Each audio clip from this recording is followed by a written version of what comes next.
Je vais vous montrer dans cette vidéo les 3 signes qui démontrent que vos prix sont beaucoup trop bas et que vous êtes en train de perdre énormément d'argent. Effectivement, par panique, par stress, beaucoup d'entre vous cassent leur prix et je vais vous montrer les 3 signes avant-coureurs qui démontrent que vos prix sont beaucoup trop bas. Mais juste avant, je lance l'introduction.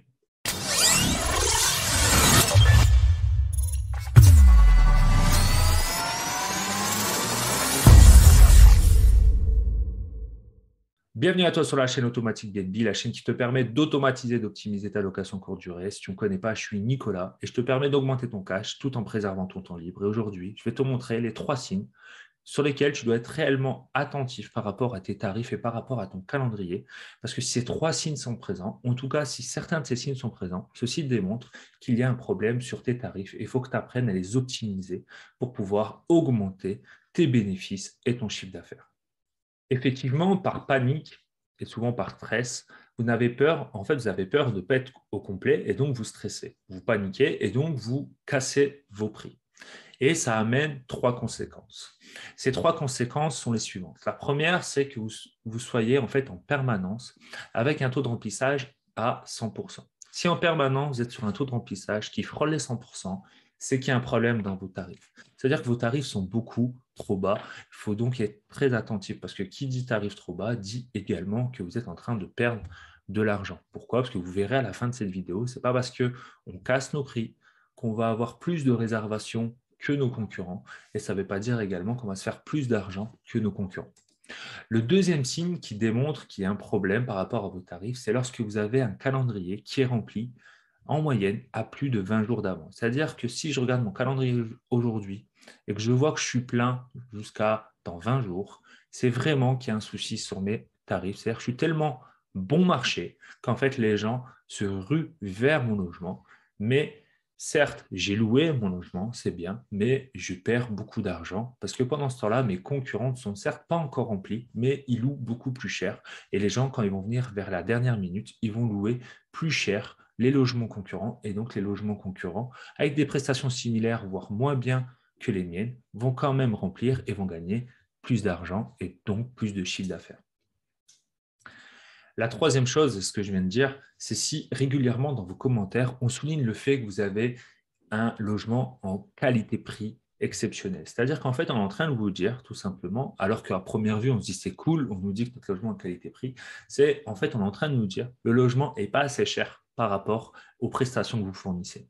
Alors, ça peut arriver que de temps en temps, on nous dit ça, mais si on vous le dit trop souvent, c'est qu'il y a un souci sur vos tarifs et que je pense que vous pouvez augmenter les tarifs de vos nuit. Donc ça, ces 3 signes prouvent qu'il y a un problème dans vos tarifs et que vos prix sont beaucoup trop bas. Il est donc important d'apprendre à gérer ses prix et à maîtriser votre marché. Effectivement, maîtriser son marché, c'est savoir à peu près à partir de quand les voyageurs qui viennent chez vous réservent. Quelle est leur plage de réservation? Il faut savoir, par exemple, dans le secteur où je suis, les gens réservent entre 0 et 1 jour à hauteur de 30%. Ça veut dire qu'un tiers, un peu moins d'un tiers de mes voyageurs réservent chez moi dans les dernières 24 heures. Donc, si je casse mon prix à ce moment-là, c'est stupide de faire ça. Pourquoi? Parce que je perds du revenu alors que 30% d'entre eux vont louer à la dernière minute. Pareil, il y a beaucoup de personnes, donc 30% de mes voyageurs, qui vont louer également dans la dernière semaine. Donc en fait, si dans la dernière semaine, je suis en train de casser mes prix, en fait, 60% de mes voyageurs vont avoir des séjours qui seront à prix discount, alors que j'aurais pu avoir des voyageurs qui payent le prix fort, le prix normal de mes réservations. Tout simplement, il fallait que je sois patient et que j'attende qu'ils réservent, c'est-à-dire dans la dernière semaine ou dans le dernier jour. Cette capture d'écran que je vous montre, vous pouvez y avoir accès dans Booking. J'avais fait une vidéo à ce sujet, je vous mettrai un petit i en haut à droite.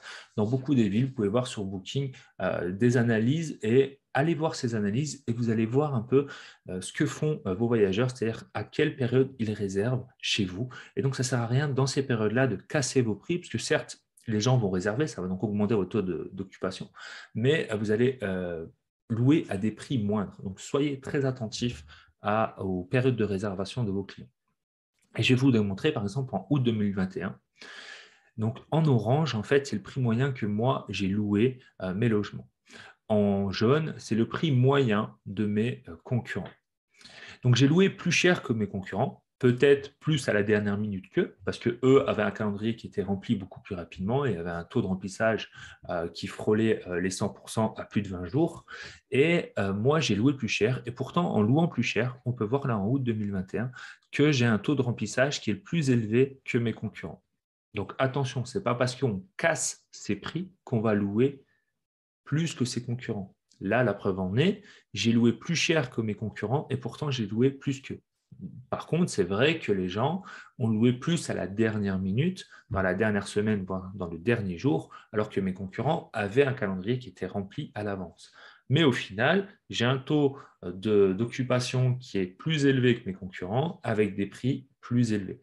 Donc, si vous voulez apprendre à optimiser et à gérer vos prix, il est important de maîtriser votre marché et donc de faire du revenu management, c'est-à-dire la capacité à optimiser vos prix et les conditions de réservation en fonction du marché. Mais pour ça, il faut donc maîtriser votre marché. Et une fois que vous allez maîtriser votre marché, vous allez pouvoir augmenter vos profits. Donc, si vous voulez apprendre à gérer et à maîtriser le revenu management, je vous invite sous cette vidéo à prendre contact avec Élise de J'affiche complet. C'est avec elle que je travaille, c'est elle qui fait mes tarifs, c'est elle qui m'a appris tout ça, parce que je n'ai pas la source infuse, je n'ai pas la prétention de dire que j'ai jamais fait ce type d'erreur. Moi aussi, auparavant, je faisais ce type d'erreur, les erreurs que vous faites. Et donc, je voulais vous partager les erreurs qu'il ne faut surtout pas faire. Et je vous invite à la contacter. Vous allez pouvoir en savoir plus sur revenu management. Vous allez pouvoir soit vous former au revenu management avec elle, soit elle va pouvoir gérer pour vous le revenu management. Mais ce que je voulais vous partager aujourd'hui, c'est vraiment ces 3 erreurs à ne pas faire, ou en tout cas être vigilant à ne pas faire ces 3 erreurs en permanence parce que vous perdez beaucoup d'argent en faisant ça.